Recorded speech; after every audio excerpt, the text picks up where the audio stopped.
what a day! What a lovely day!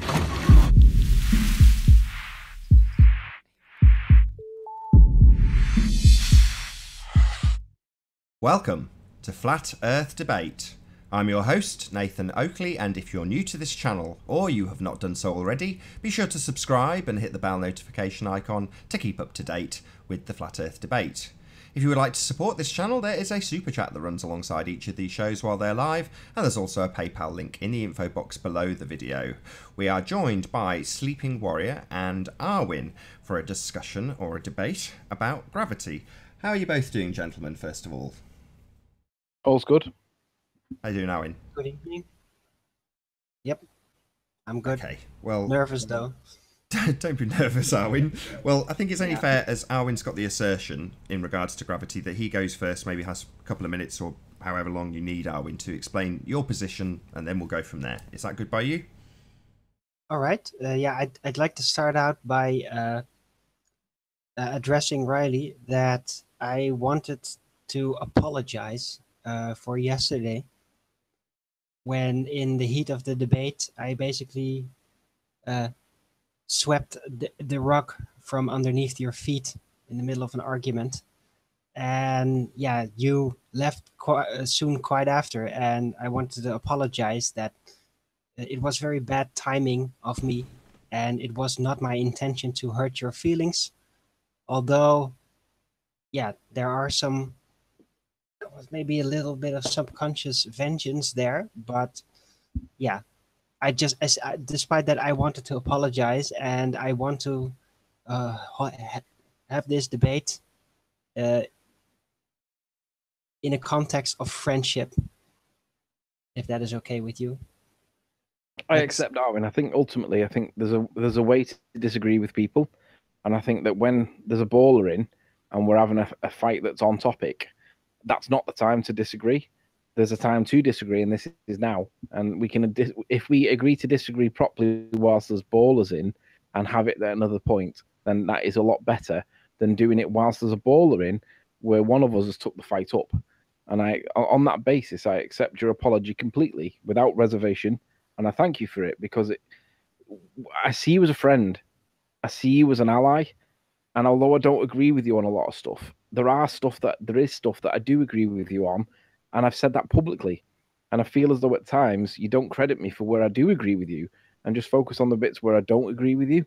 And I find that hard to accept when I do agree with you on stuff that I know other people don't. So I accept your apology. And I think we should move forward and let's have the discussion about gravity. And although it is your assertion for gravity, I want to start by making the assertion. And I'm going to assert that you either have your own definition of gravity, which confuses people, myself included, or if you're arguing gravity as per the model, you can't prove it, and I'm asking you to provide evidence to prove gravity today. Do you understand what I'm asking of you? Oh, yeah. Yeah, well, let me be very clear. Every time I mention gravity, it is basically a short for downward acceleration force. Yeah.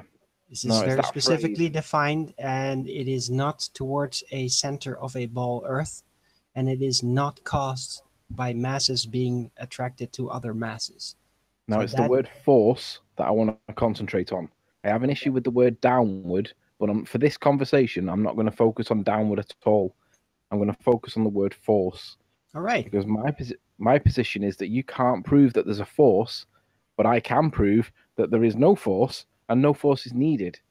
So if Nathan wouldn't mind presenting my screen, I'll present my arguments for why we don't need a force, and then perhaps you can show me where I've gone wrong.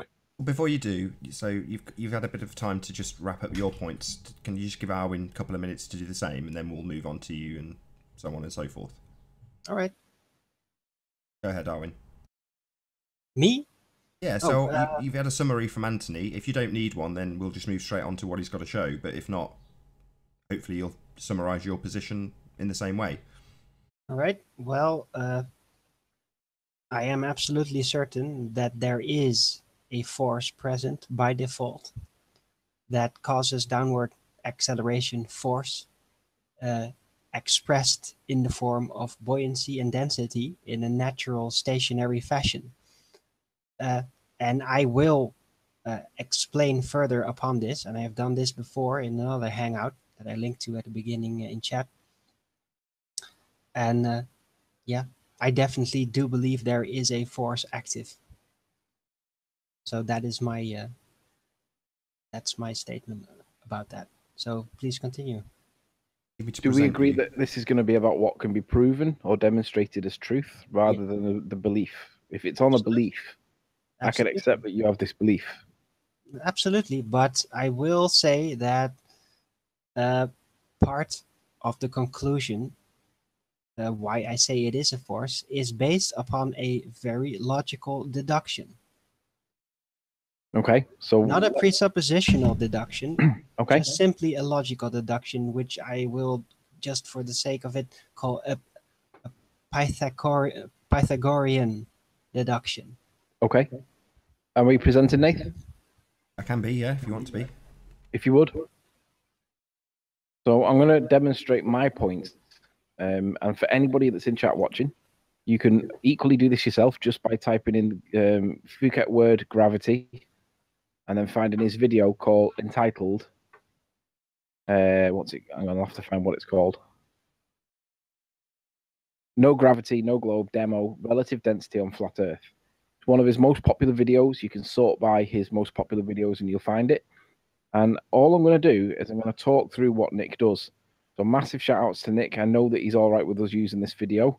So there's no copyrights because he's told me in the past that we can use any of his videos because he knows that we're all good. What Nick does here is he gets an egg. And all he does is he shows that when he puts the egg in water, the egg is more dense than the water and it sinks to the floor. Now, what he does is he takes the egg out of this water and he puts it into this other water. And the first one's salt water on the left. Yeah. But the other one on the right is not salt water, it's just tap water. And what he's demonstrating is the difference between the two waters, the density, the relative densities of the two waters.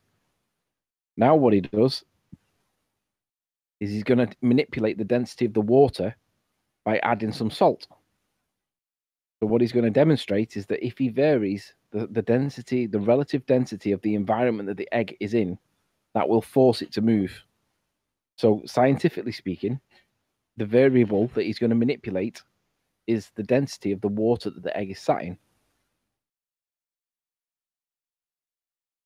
So as he adds a little bit of salt water, which is obviously salt water, it was salt water from before, it's going to change the egg to move its location, right? Now, if gravity was a thing, he would be manipulating the gravity now to make the egg pull down. But he's not. He's manipulating the salt water that the egg sits in. So he's added more density to the water, and you can see that the egg has changed its relative position based on the density of the water it now sits in. And the variable that was changed is the density of the water. You've just watched him add the density of the water, the denser water to it. So it's changed the position of the egg. Now what he does is to show that it goes the other way as well. He adds normal tap water back to it, or I think he might add salts. Can't remember exactly what he does in this now, so we'll have to watch what he does. He's talking at this point, right? So it's another 10 seconds, so I'll just let it play out. Okay, so now what he's going to do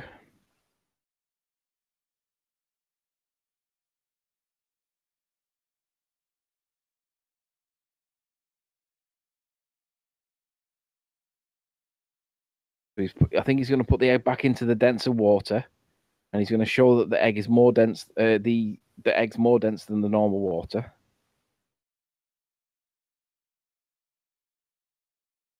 And I think he fills it up now with fresh water once it finds its equilibrium. All right. Understand. Okay, Anthony, can you summarize the point and then Arwin can respond? He hasn't done it yet. I think he adds water to it now. I can't remember. Hang on. I understand that. I do give recognition to that effect. I do not deny the effects of density and buoyancy at all. But my point is with regards to gravity is that if gravity, there we go. So we'll pause it there. He didn't add water to it. He added the salt water, right? So the point of this experiment that he was doing, or the point of this test, was if he changed the variable of the density of the water that the egg's in, it'll change the position of the egg. Mm-hmm. But he hasn't changed the gravity to make the egg change its position. Of All course. he's changed is the density. So my question to you is, if you think that gravity is a thing, how would you demonstrate, or not how would you demonstrate, but how would you explain what we've just seen? Because what I've showed is that the density of the water has displaced the egg. So what you would need to show is what part of that experiment is down to gravity. And I would then say, well, that's the density of the water over the egg. Okay. Well, if you let me... Sure, you got the mic. Yes. All right. Well, let me reply by saying that density and buoyancy are an expression of a force being applied to a mass, all mass in this case, and depending on the direction of the force, the the density, the buoyancy will set in, and the lighter will separate themselves from the heavier in an equilibrium fashion, depending on the direction of the force. And in a stationary setting, well, it will work exactly as you just demonstrated. It's just the natural function of density and buoyancy. Difference is, however, if you do the same thing when other forces are applied, then the direction of the density and buoyancy will differentiate. This can be demonstrated in several ways. It can be demonstrated by putting the same setup, or perhaps having a helium-filled balloon inside of a car and then accelerating. And then what you will notice is, as you're accelerating, the people that are sitting in the car, of course, behind the wheel, they will be pushed backwards, while the helium-filled balloon, which is less dense than the surrounding air, will thrust forwards, because the equilibrium of the forces are being displaced, making the density and buoyancy effect shift their angle. The same thing goes for a centrifuge setup. In a centrifuge, there's a force that is added, that is displaced to the outer circle, the thing that is being centrifuged. And inside of a centrifuge, if it is spinning hard enough to overcome the downward acceleration force, which is constant, of course, it is always there. So you have to overcome it with a greater centrifugal force. Then suddenly, if you pick something up and you drop it while motioning with the centrifuge, it won't drop downwards. It will drop towards the outer edge of the centrifuge. And the same thing goes for if it is, say, a tube centrifuging, and there are several types of gases within that tube, then the lighter gases will go to the inside of that tube, to pointing basically to the center point of the centrifuge, while the heavier will go to the outer rims of the centrifuge, because another force is applied in a circular form. Right, you started off these two examples with a phrase, and I was going to interrupt you to ask you to repeat it, because I wanted to consider what you exactly said, and I didn't do it because I felt that it was better to let you finish. Right. But now that you have finished, it dawns on me that what you're talking about with regards to the helium balloon, in the context of gravity, the helium balloon in the car, I agree, it goes in the direction of the acceleration. What point? Goes forward.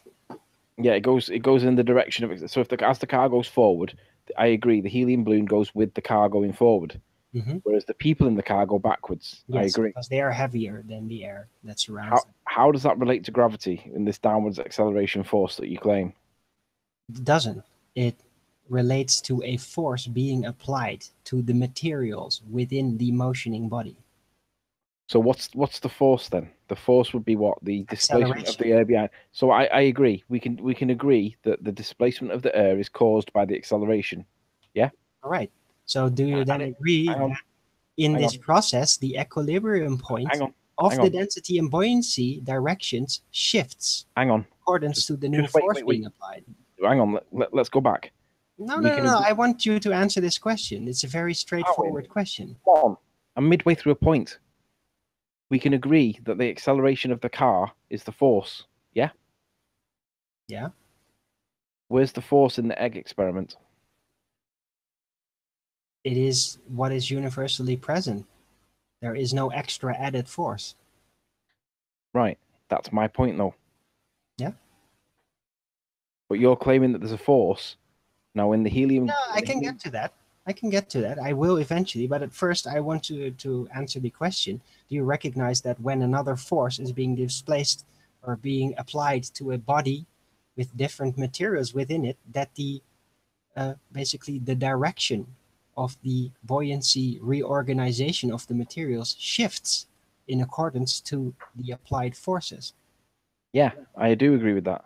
All right, so then you do recognize that force has a very distinct influence in how density and buoyancy organize themselves. But do you agree that the force has to be there? Yeah, of course. So in the helium balloon, and I'll come to the centrifuge in a sec, but we'll deal with the helium balloon first, and if we can agree, we'll come to the centrifuge. But in the helium balloon example, as the car accelerates, the balloon goes with the acceleration of the car. But we can demonstrate the car's accelerating because we know the car's there and we know it's accelerating. Agreed? Right. Yeah. But in the egg experiment, we're not seeing anything that's proving that there's a force. Yeah, well, I already stated at the beginning of the hangout, I cannot variate the effects of downward acceleration force. I can only deduce them by the function. Well, if we How can accept... forces are applied to matter in density and buoyancy. All And I right. can also counter them because I left that part out, and that is the vomit comet. Hang on, stop. You're making too many Hold on, points. Anthony. Just let him get to the end of his point. Right? So, when you counter a force, this is universal. These are the basics of forces. When you apply a force, there is always going to be some kind of counter force present. This, unless you're like in a vacuum. If there weren't, then something would keep motioning until another force basically stops this. It's the law of momentum.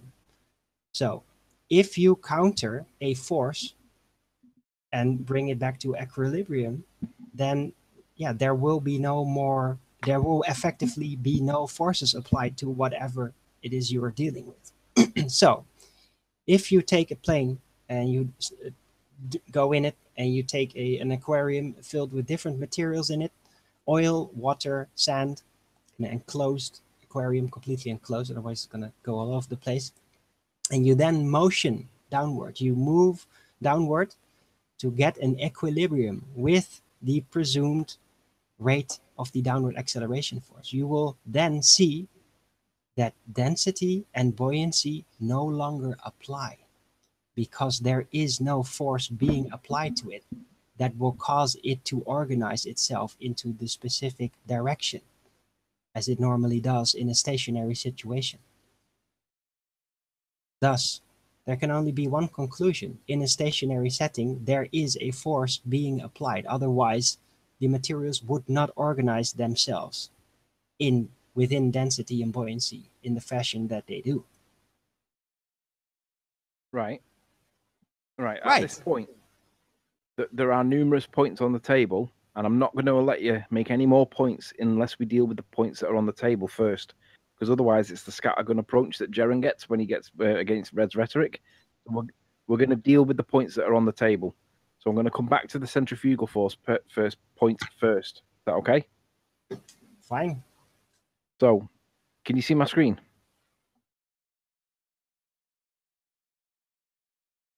Yeah. So in physics, they have the mathematical equation force equals mass times acceleration. Yeah? So what you're claiming is that there is a force because there's a mass that's accelerating. I'm asking you to prove that there's a force, because my position is if you can't prove that there's a force, you simply have a mass that's accelerating. Now with the egg, we showed that if you change the density of the egg, we made that egg, which is a mass, change its position, which is an acceleration, but the force was the salt. Then you gave the centrifugal point about the gases. So the force in the centrifuge is the force is required is the spin.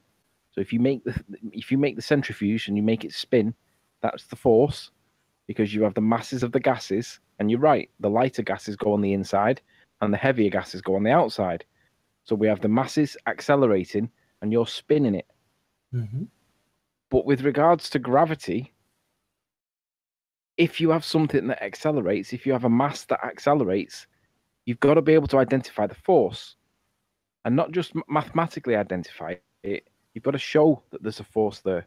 Otherwise, you've just got a mass that's accelerating. Now, my claim is that you can't show that there's a force. You can only show that there's a mass that's accelerating. Exactly. Because That's Hold on, exactly Owen. what Hold on, I can hold only on, deduce Owen. that it is Owen, there. hold on. Just let him get to the end of his point. Because as Nathan's hangout today was all about, which was charging something with potential energy by picking it up and dropping it. If you pick it up and drop it, that is the force. You've picked it up. That's the force. You let go of it, you get an accelerating mass. But your argument is that the force of gravity is the reason why it's coming down, not the fact that you've let go of it and you've just charged it with energy. So my question to you is, if there's an accelerating mass because you've let go of it, how are you going to demonstrate that that accelerating force is gravity when you know that you've just picked it up and you've just let it go? And we can demonstrate that if we change the variables, like in the salt or the centrifuge, we are making the force. Now, But that's where's not a the force when where's the force when you let go of something? It's there. How are you going to prove it? I can't prove it. I can only deduce that it is there Right. through the functions of density and buoyancy as they naturally apply. So if you can't prove the assertion and it's just a deducement, Deduction. sorry, that's the right, yeah, deduction.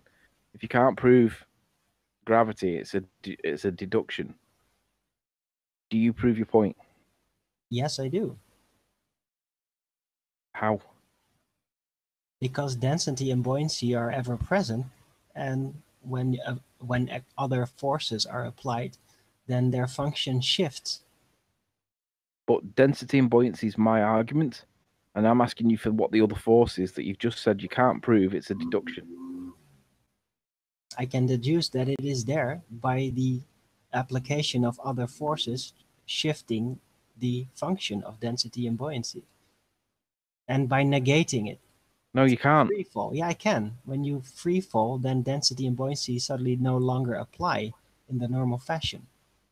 And also when the forces applied are stronger, when, for example, a centrifuge becomes incredibly strong, then the density and buoyancy will even start to shift more rapidly and quicker. So with regards to This the is free falling demonstrated plane, in laboratories. so with regards to the free falling plane, how does this prove gravity?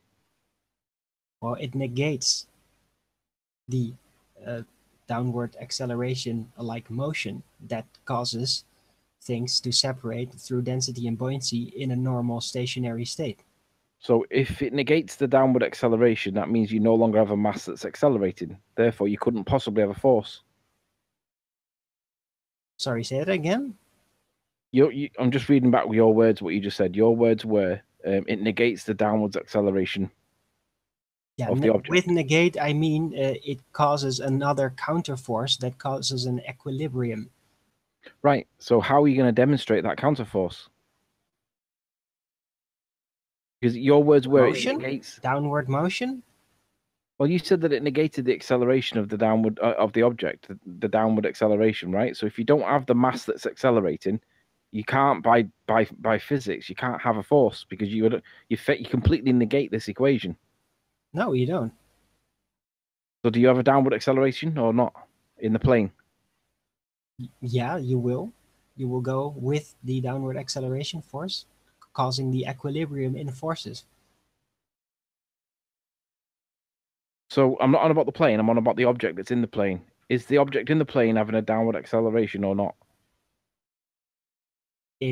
Everything there will indeed. Right. So then it has a force. No, it has a motion.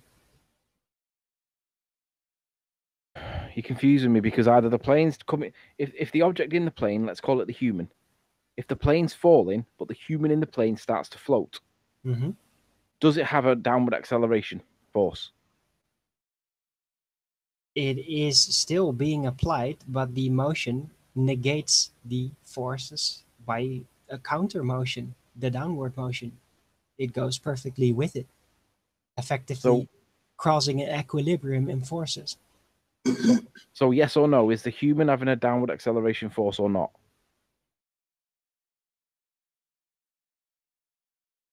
Is the human having a downward acceleration force? Yeah, the downward acceleration force still applies. It always applies. You didn't answer my question. Is the human having a downward acceleration force on it or not?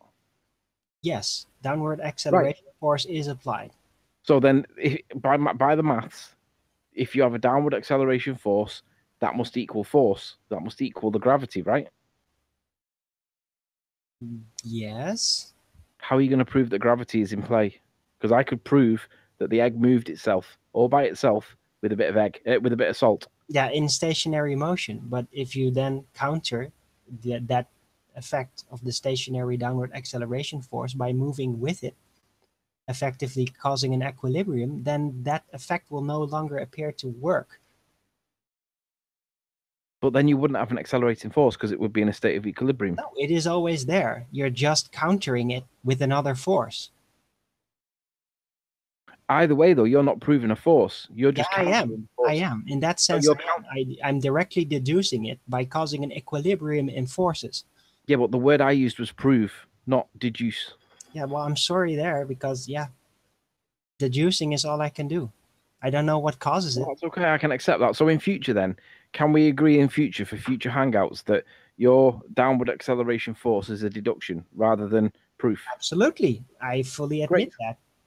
That's But okay. Then I'm it's happy a very then. logical deduction. Right, but it's not. It's And absent. it It's works. devoid of proof. No, it's not devoid of proof. It's just not scientific evidence proof. It is, or well, maybe it is. Probably if I put this forward to physicists, they will absolutely agree and consider it as scientific proof. Although, yeah, Nathan then goes on to them, then they might have to reconsider and get really nervous because Nathan does that to people. But yeah, I think that this will definitely stand. It will be accepted as scientific proof of the downward acceleration force that is Okay. universally present on this world. So let's suspend this hangout until you find somebody that agrees with you, and then present that, and then we'll come back to it. Is All that right. fair? Well, I have several people that already agree with me in this Okay. assertion.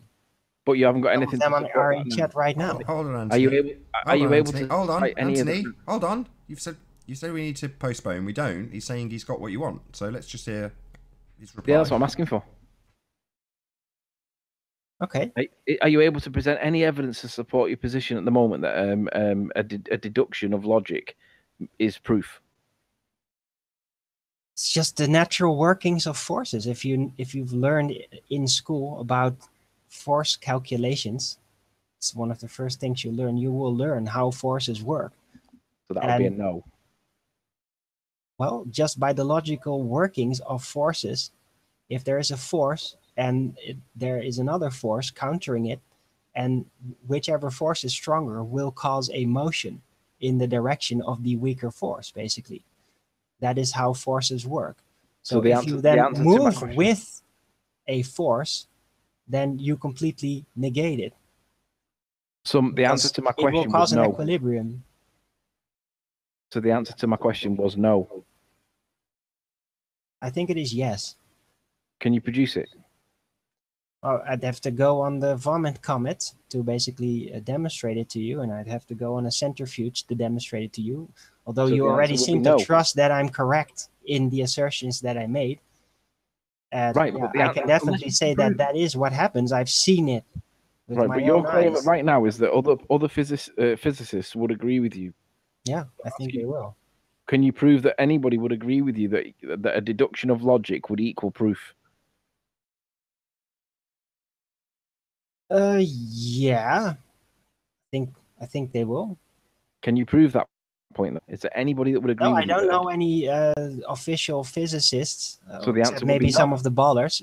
Just because I don't have them now, you want me to like get the entire world involved, or are you just gonna listen to my logical deduction that You're really claiming that- works out according to the laws of forces? Your claim right now is that a deduction of logic equals proof. And I don't agree with you. And I'm asking you, can you prove that? And the answer appears to be no. Even though you're saying that it is, it appears to be no. It's a deduction based on the natural proven laws of forces that is universally applied in all physics, in all construction, in all physics related experiments. Arwin, your claim was that there would be physicists that would agree with you that a deduction of logic would equal proof. And I've asked you, can you prove that at this point? And if No, you I can't prove, have to go to a university and then ask one of them. so the answer at See this if they point is take no. it seriously. No, I say that they probably will. So you can't prove it at this point. So the answer must be no. Fine. Right. So that's essentially the end of the hangout. Nate, just before we finish, look at what it shows at gravity now for Wikipedia. The opening line of gravity states, gravity or gravitation is a natural phenomenon by which all things with mass or energy, including plants, stars, galaxies, and even light, are brought towards or gravitated towards one another. But they're calling it a natural phenomena. I just thought I wanted to point that out because I've not seen that written before like that. But Yeah, Nathan, I think we're that's not done the here. gravity that I'm talking about, so it's completely irrelevant to the No, subject. I know, I understand. But if you can find a physicist that agrees with you that a deduction of logic therefore proves it constitutes proof, then you can have your gravity point. If you can't find a physicist that agrees with you that a deduction of logic is proof, then you have to drop it or I think accept that it's if a I deduction. represent what I demonstrated to you right now, they will absolutely agree, and they'll probably sign it. Right, you think that, but because you can't prove that, the point has to be conceded until you can. Okay, well, let's just say, okay, I actually had a rough model of this concept before when I was really into it in school, and my teacher agreed. Absolutely, he did. But you can't prove it now, though, right? No, I can't prove it now. No. So the issue is, can you prove a deduction of logic equals proof? And the answer is no, correct? Yeah, you win your lawyer trip here. No. Congratulations. Yeah, that's what you're doing. I'm just happy to accept that it's a deduction of logic that is your position. And if we can agree that it's a deduction of logic that's your position, then I'm all right with that. Oh, if you can demonstrate that density and buoyancy can function without forces being applied, I'd love to see that demonstrated. Why don't you prove that to me? Okay. Nate, do you want to present my screen again? Sure. So I'll do it again. No, that's not what I asked. There's no gravity involved here, Arwin. Hold on. No. Hold on, Anthony. Without forces being applied, they would not function. No Show me forces that. are applied. The only thing that changes is salt. So put it in a centrifuge. Then see if it'll stay exactly like that. Put what in the centrifuge? This setup, do it there. Prove that it's not going to motion with the centrifuge. You've just moved the goalpost, though, because you just said show it without a force, and I'm about to show gravity. I'm about to show the displacement without a force, and you're now asking me to put it in a centrifuge. If I get a centrifuge up, will you change the goalpost again? Well, it will not function the same way because there's another force being applied. So show it how it can't work. Sorry, that's where I might How just I would interject. have to somehow Sorry, you're saying find a there's way not to force... negate Hold on. gravity. Sorry, and Arwin, I've then- got to interject at that point because you've just said there's no force applied unless there's a centrifuge. But your point is there's always a force applied. So that's a contradiction. Yeah, it's very hard to do. Yeah, you have to actually get a situation where gravity is no longer applied. I can't really do that. I can only negate it by causing an equilibrium by moving with the downward motion that naturally occurs. And then you will see that density and buoyancy no longer apply. But we established, though, before, did we not, that the downward force was a logical deduction, but wasn't proof? Correct? Yep. So the conversation's over at that point. We don't really need to go back over it again. All right, fine. Thanks, we're done. Cool. With that, I will say first and foremost a massive, huge, enormous thank you to both Anthony and Arwen for making this debate possible, and of course a massive thank you to all of the live audience for tuning in and hopefully sharing this debate. If you hated it, then you know exactly what to do, but if you liked it, maybe consider sharing it with a friend or subscribing if you have not done so already. I've been Nathan Oakley, and I'll see you all in the next video. Oh, what a day! What a lovely day!